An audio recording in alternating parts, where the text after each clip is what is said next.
اگر پیر حسن کبیر دین کی طرف دیکھتے ہیں تو کہتا ہے میرا مذہب یہ ہے کہ اس کے سوا کوئی نہیں، میں کسی اور کو جانتا ہی نہیں، اگر نہ جانوں کوئی میں کسی اور کو جانتا ہی نہیں۔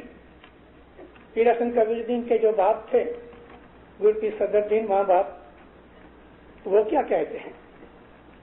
ہے جی سرسو ہمارا یالی تیرے پاؤں بھریا تیرے پرسا دے یالی جی بڑا نپنا، یا مولا میرا سر تیرے پاؤں میں پڑا ہے اور تیری ہی برکت اور رحمت اور طفیل سے میرے جیو کا پار نستارا مکتی ہوگی۔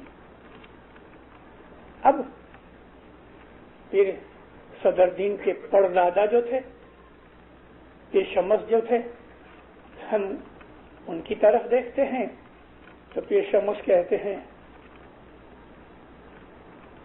بہت اچھی طرح سے کہا، ہی پنتھ پورو شورو کوئی کا دھیاوے چار دین رہنا بندے جھوٹا کیوں کماوے۔ یہ پنتھ بہت مشکل ہے۔ پیر شمس کہتے ہیں کہ یہ جو مذہب ہے اس کو پوری طرح کوئی شور ویر بہادر ہی سمجھتے ہیں۔ ہی پنتھ پورو شورو کوئی تو دھیاوے، کوئی ہے، کیونکہ اسماعیلی مذہب جو ہے نا کٹھن ہے۔ پیر صدر دین ایک اور جگہ پیر شمس اپنے پردادا کی ہاں میں ہاں ملاتے ہیں، یعنی جو دادا پردادا نے کہا پیر صدر دین کہتے ہیں وہ برابر ہے۔ سب پنتھ تھی ہی پنتھ دوہلو گھڑیے گھڑیے کراریاں۔ تمام جتنے بھی مذہب ہیں ان سب میں مشکل مذہب تو یہ اسماعیلی مذہب ہے کہ جس میں گھڑی گھڑی چیزیں بدلتی رہتی ہیں، گھڑی گھڑی تکلیفیں آتی رہتی ہیں، گھڑی گھڑی نئی چیزیں ہوتی ہیں، ایک ہی حالت کے اندر ایک ہی سپیڈ سے ایک اسموتھنس کے ساتھ یہ مذہب نہیں چلتا۔ کیوں نہیں چلتا؟ 2000 برس سے یہ عیسائی لوگ اپنے دھرے کے اوپر چلے جاتے ہیں، 1400 برس سے جو شریعتی مسلمان ہیں انہوں نے وہی 1400 برس کی شریعت کو پکڑ رکھا ہے۔ 4000 برس سے حضرت داؤد اور حضرت موسیٰ کو ماننے والے یہ یہودی جیوز جو ہیں انہوں نے بھی وہ 1400 برس نہیں، 2000 برس نہیں، 4000 برس کی پرانی چیزیں پکڑ کے رکھی ہیں۔ نانک کو ماننے والے 700 برس ہوئے یہ سکھ لوگ، انہوں نے پکڑ رکھا ہے۔ 2500 برس ہوئے، 2500 برس بدھ مذہب کو، تو بدھ کو ماننے والوں نے بھی اپنی پرنالی کا ایسی پکڑ رکھی ہے۔ ایک اسماعیلی ہے کہ جو گھڑی گھڑی کبھی ادھر ہوتے ہیں کبھی ادھر ہوتے ہیں، کبھی یہ کرتے ہیں کبھی وہ۔ کیوں؟ وجہ کیا؟ وجہ یہ ہے کہ تمام مذاہب جو دنیا میں ہیں کسی میں ان کے پاس حاضر جومے کا دھنی نہیں، مر چکے ہیں ان کے دھنی، اور جو مرے ہوئے ہیں وہ اب نئی بات کیا کریں گے؟ کچھ نہیں، مگر جو جیتا ہوتا ہے وہ نئی باتیں کرتا ہے، کبھی ہم کو یہ کہتا ہے کبھی ہم کو وہ کہتا ہے۔ امام سلطان محمد شاہ کے مکھ مبارک سے فرمان سنیں کہ صبح کی جو عبادت ہے اگر بیمار بھی پڑ جاؤ، 4 آدمی تم کو پلنگ کے اوپر ڈال کے اٹھا کے جماعت خانے لائیں، اس حالت میں بھی آؤ اور عبادت کرو۔ امام سلطان محمد شاہ نے یہ کہا کہ بیمار تو بیمار مگر عبادت کرو۔ ایک عورت شادی کی، بچے ہوئے، عابد عورت تھی، بچے ہو گئے، شادی ہو گئی، ساس سسر ہسبینڈ بچوں کی سب ذمہ داریاں پڑ گئیں، عبادت کمزور ہو گئی۔ مولا کے حضور میں مہمانی رکھی، امام سلطان محمد شاہ کی بات کرتا ہوں۔ ہاتھ جوڑ کے رو پڑی. مولا نے دلاسا دیا. تھوڑا رونے سے غم گھٹ گیا تو ماں باپ پوچھے کیا بات ہے؟ کہتی مولا شادی سے پہلے عبادت کے اندر جو مجھ کو مزہ آتا تھا شادی کے بعد چلا گیا. بچے ہو گئے عبادت نہیں ہوتی. 1 برس ہوا میں عبادت نہیں کر سکی, تو مجھے معاف کر دے. مولا فرمایا عبادت تو معاف نہیں ہوتی. تم ہر روز 15-15 منٹ زیادہ کر کے وہ 1 برس کی عبادت پوری کرو, لیکن معاف نہیں ہوتی. آمین. اب دیکھو یہ حضرت امام یہ جمعے کے اندر بامبے کے درخانے میں بیٹھے تھے. جماعت خانہ سارا بنگلی بھری ہوئی تھی. 4-4.5 ہزار جوان بچے پہلی وقت بول لینے کے لیے آئے ہیں. مولا نے کھڑے ہو کے فرمایا, فرمان کیے بہت سے. اس نے فرمایا دیکھو اگر تمہارے بدن میں پین ہوتا ہوئے تو تم اس دن عبادت نہیں کرو, اور اگر کوئی ایسی عورت ہے کہ جو پریگننٹ ہے اور آخری دن ہے, دل گھبراتا تنگ ہوتا ہے, بھلے وہ بھی عبادت نہ کرے. بدل گیا نا معاملہ. وہ کہتا ہے تو عبادت معاف نہیں ہوتی, تم 15-15 منٹ بھی کر کے پچھلا قرضہ پورا کرو.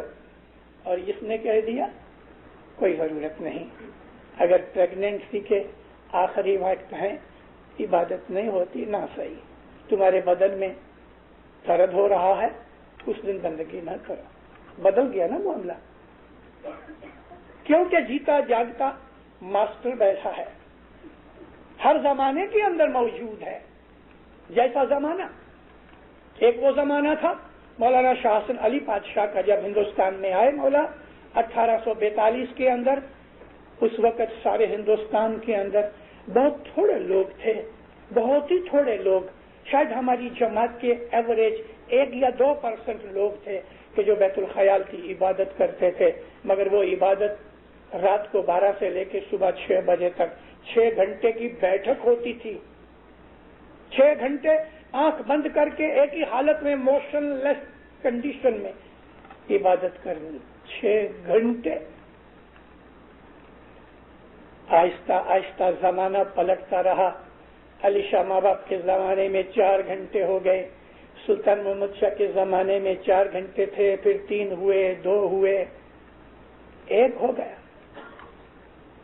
اب مولا یہ کہتے ہیں کہ تمہارا دھیان لگے نہ لگے مگر تم بیٹھک کرو. اور سلطان محمد شاہ فرماتے تھے کہ برابر دھیان لگاؤ, اگر تم دھیان نہیں لگاؤ گے تو کچھ نہیں ملے گا. ایک دن امام نے ذرا تھوڑا گرمی کا فرمان کیا کہ تم بیت الخیال میں آ کے سو جاتے ہو, اس سے تو بہتر ہے کہ تم گھر پہ بیٹھے رہو. کیونکہ جماعت خانے آ کے سو جانے کی جو بے ادبی اور گناہ چڑھتا ہے اس سے تو بچو گے. نہ عبادت ہوتی ہے بلکہ وہاں کے سو جاتے ہو. حضرت امام کہتے ہیں 10 منٹ 15 منٹ 20 منٹ کچھ بھی, لیکن عبادت کرو. دھیان نہیں لگتا نہ صحیح, پھر بھی تم عبادت کرو. زمانہ بدل گیا. یہی امام کی خوبی ہے. ساری دنیا کے 5 بلین لوگوں میں 2-2.5 کروڑ اسماعیلی ہیں کہ جن کے پاس حضرت امام موجود ہے, کسی کے پاس نہیں. اور کسی کے پاس ہوتا ہے تو دوسری پیڑھی میں ختم ہو جاتا ہے. آج سے لگ بھگ 125 سال پہلے, 125 سال نہیں ہوئے, 100 برس بھی نہیں ہوئے, 1890 کے اندر گرداسپور کے ضلع میں قادیان ایک چھوٹا سا گاؤں ہے. اس قادیان کے اندر ایک آدمی جس کو چھوٹی عمر سے عبادت کا شوق تھا, نمازیں پڑھتا تھا, مسجد میں جاتا تھا. یاد رکھو جب میں عبادت کہتا ہوں تو ہماری جو بیت الخیال کی بندگی جو عبادت ہے یہ دوسرے کے پاس کہیں بھی نہیں ہے. مگر عبادت کا مطلب یہ ہے خدا کو یاد کرنا. نماز پڑھنا بھی عبادت ہے, رام رام کرنا بھی عبادت ہے. جو آدمی سچے صدق دل سے خدا کو کسی بھی طریقے سے یاد کرتا ہے, خدا کا نام لیتا ہے, چاہے وہ سنسکرت میں نام لے ایشور کہے, تو وہ کافر نہیں ہو گیا. اس کو وہ اللہ کہنے سے یا ایشور کہنے سے یا رام کہنے سے یا اس کو گاڈ کہنے سے کوئی فرق نہیں پڑتا. خدا تعالیٰ قرآن شریف میں فرماتا ہے کہ خدا کے ہزاروں نام ہیں، اس کو کسی بھی نام سے یاد کرو. تو نمازیں وغیرہ پڑھتا تھا. یہ وہ رستہ ہے خدا کو یاد کرنے سے انسان کے دل کے اندر اچھائیاں پیدا ہوتی ہیں. لیکن کبھی کبھی اچھائیاں برداشت کرنا، سہن کرنے کی شکتی گھٹ جاتی ہے. ایک آدمی ہے، وہ ایک روٹی کھاتا ہے، بس پیٹ بھر جاتا ہے، اور بعض ایسے ہیں کہ 10 روٹیاں کھاتے ہیں، 2-4 اور مل جاوے تو وہ بھی چڑھا جاوے. سب کا اسٹیمینا جدا، سب کی طاقت جدی، سب کا حوصلہ جدا. اسی طرح سے روحانی طاقت بھی جو ہے نا، وہ عبادت کے اندر سب کی شریک ہی نہیں. کوئی ایسے لوگ بھی ہیں کہ جو عبادت میں بیٹھتے ہیں تو 6 گھنٹے بیٹھتے ہیں، اور کوئی ایسے بھی ہیں کہ 6 منٹ بھی نہیں بیٹھ سکتے.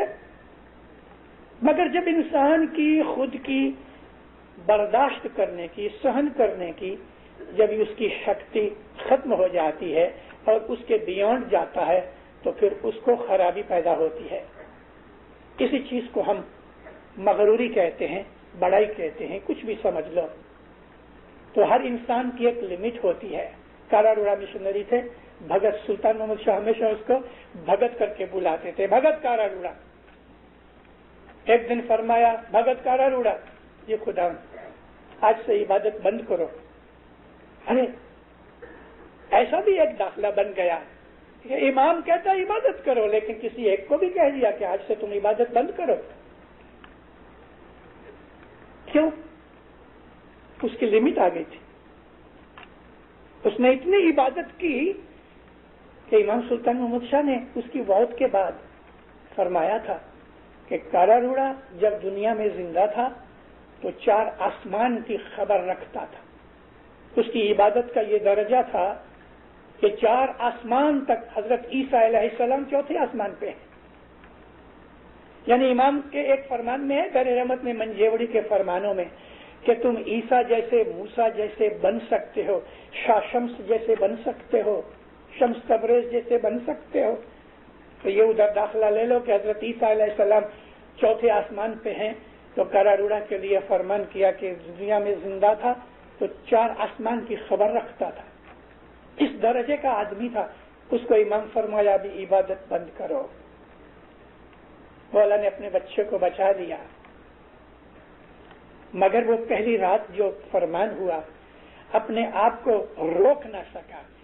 جیو کے ساتھ اتنا تعلق پیدا ہو گیا تھا اور روح اور جیو ایک ہو چکے تھے.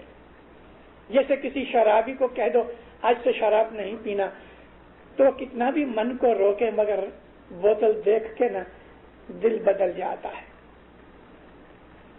بس کاراڈوڑا 5 گھنٹے عبادت کرتے تھے. آدھی رات کو اٹھ بیٹھا. دوسرے دن کہیں دیکھ لیا، مولا نے حکم کیا، اے کاراڈوڑا، میں نے تم کو کہا کہ عبادت نہیں کرو، پھر بھی تم نے رات کو عبادت کی. منہ نیچا کر لیا، یعنی بھول ہو گئی. دوسری دفعہ فرمان ہوا مگر نہ رہ سکا. تیسرے دن مولا نے سخت فرمان کیا، دیکھو عبادت بند نہیں کرو گے. تو مولا نے بہت خراب لفظ کہا، اگر عبادت نہیں بند کرو گے تو شیطان بن جاؤ گے. فوراً پاؤں پہ گر گیا اور اس کے بعد عبادت نہیں کی. یہ آدمی جس کا میں ذکر کرتا ہوں، غلام محمد اس کا نام، اس نے بس تھوڑی سی تسبیحاں اور نمازیں پڑھ لی اور لوگوں کو اپنے پاس لے آیا. ان کا مرشد بن گیا. مرشد بننے کے بعد لوگوں کی عزت ملی اور لوگوں کے طرف سے وکھان کے شبد ملے. افدف ہو گیا، کہنے لگا کہ میں امام ہوں. امام میں سے رام کرشن بھی بن گیا اور رام کرشن کے بعد یہ دعویٰ کیا کہ میں نبی ہوں. جب وہ نبی تک پہنچا تو مسلمانوں نے اس کو کفر کے فتوے لگائے. بہت بڑی بڑی باتیں ہو گئی. میں اس کی ہسٹری بیان نہیں کرنا چاہتا. میں یہ داخلہ دینا چاہتا ہوں کہ دنیا کے اندر ایسے اگوے، ایسے رہنما، ایسے مرشد، پیر، امام، لوگوں کے مذہبی لیڈر دنیا میں بہت ہوتے ہیں، بہت ہوتے ہیں، لیکن جس کا برتن چھوٹا ہوتا ہے، جس کی طاقت کمتی ہوتی ہے، وہ تھوڑا زیادہ کھا لے تو پھر نقصان ہوتا ہے، بیمار ہو جاتا ہے، اور آخر پھر اس کے اوپر کفر کے فتوے لگے، اور آج ساری دنیا کے مسلمانوں ملکوں کے اندر قادیانیوں کو، احمدیوں کو آؤٹ آف اسلام بنا دیا۔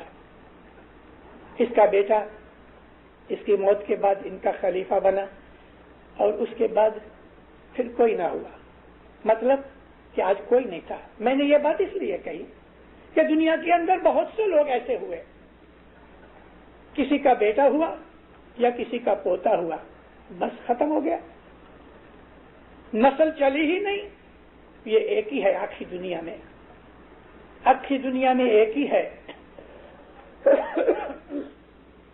سوری، کہ جو آج تک قائم ہے اور کہتا ہے کہ یہ جو مذہب ہے یہ زندگی بھر تک ایک آدمی کے ساتھ مل جائے تو زندگی بھر تک اس کے دل کو خوشیاں دے، اور یہ وہ مذہب ہے کہ جو قیامت تک چلے، اور امامت بھی اٹوٹ ہے، پرپیچول ہے، یہ امامت کا سلسلہ قیامت تک چلے گا۔ علی مرتضیٰ سے لے کے 1400 سال ہوئے، ہمارے 49 امام ہوئے علی سے لے کے، ہر امام نے یہ دعویٰ کیا اپنی امامت میں کہ امامت قیامت تک چلے گی، ہر امام نے دعویٰ کیا۔ دنیا کے اندر آج مجھے بتاؤ تو صحیح کہ کسی کی نسل 5، 10، 15 پیڑھی سے تک بھی پہنچی ہوگی تو 49 پیڑھیاں ہوئی، آج تک برابر دعویٰ چلتا رہا، کئیوں نے دعوے کیے، کئیوں نے رسول پاک کے بعد آج تک 32 مسلمانوں نے یا امامت کا یا نبوت کا دعویٰ کیا۔ گئے 1400 برس میں 32 ایسے مسلمان علماء، عالم، فاضل ہوئے کہ جنہوں نے کسی نے امامت کا دعویٰ کیا، کسی نے نبوت کا دعویٰ کیا، جیسا کہ یہ غلام محمد نے بھی نبوت اور امامت کا دعویٰ کیا، رام کرشن کا دعویٰ بھی کیا، لیکن بیٹا ہوا اور اس کے بعد معاملہ ختم۔ اس طرح یہ تمام رہے، کہیں کی چل نہ سکی، مٹ گئے۔ ابراہیم علیہ السلام کو خدا نے فرمایا، اے ابراہیم میں تیرے اوپر ایک امتحان ڈالنا چاہتا ہوں۔